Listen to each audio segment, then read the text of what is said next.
Problemado at siksikan sa evacuation center ang mga pamilyang nasunugan sa Isla Puting Bato sa Maynila.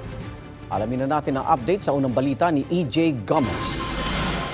EJ.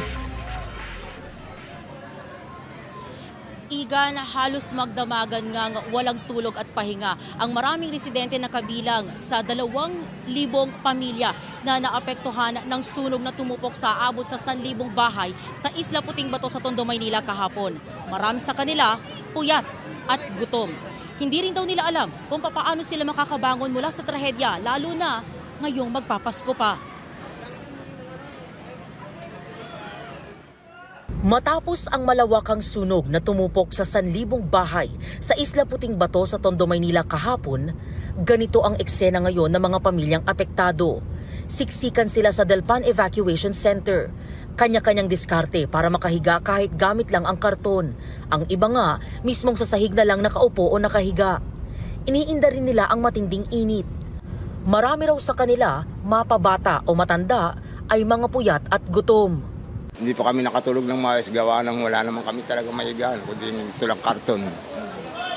Saka wala kaming naisalbang mga gamit, kundi yung tanging kasuotan lang namin na sa katong alaga namin. Hindi pa po ako nakakatulog. Simula kahapon, pumasok pa ako ng trabaho. Kahit po ito may problema pa, kailangan ko talaga pumasok gawa ng wala rin masot na yung mga anak ko, naubos po lahat ang mga gamit namin. Napakahirap po gawa. Katulad sa akin na nag-iisa na lang. Pero kailangan ko para sa mga anak ko. Ayan, tinapay. Almusal namin. Yun lang. Wala na ang pera. Ubus na.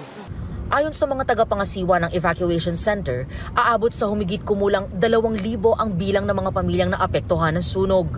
Sa ngayon nga po, halos puno na po lahat dito yung mga kwarto sa loob ng evacuation center. Kaya yung iba po rito ay dito na lang naglatag kasi hindi na maakupahan ng building sa dami. At iba po, nandoon naman sa site pa yung iba nating mga kababayan na nasunugan. May mga PNP personnel naman na nakadeploy sa evacuation center para mapanatili ang seguridad at kaayusan sa lugar.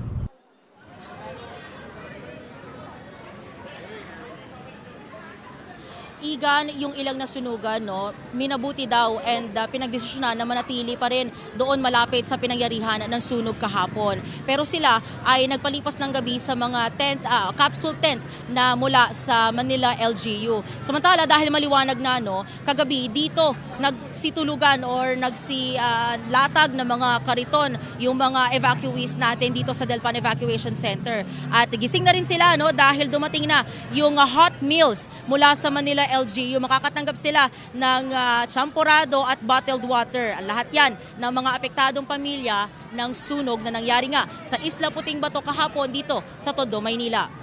Igan, yan ang unang balita. EJ Gomez para sa GMA Integrated News. Sagot. Igan, mauna ka sa mga balita, mag-subscribe na sa GMA Integrated News sa YouTube para sa iba't ibang ulat sa ating bansa.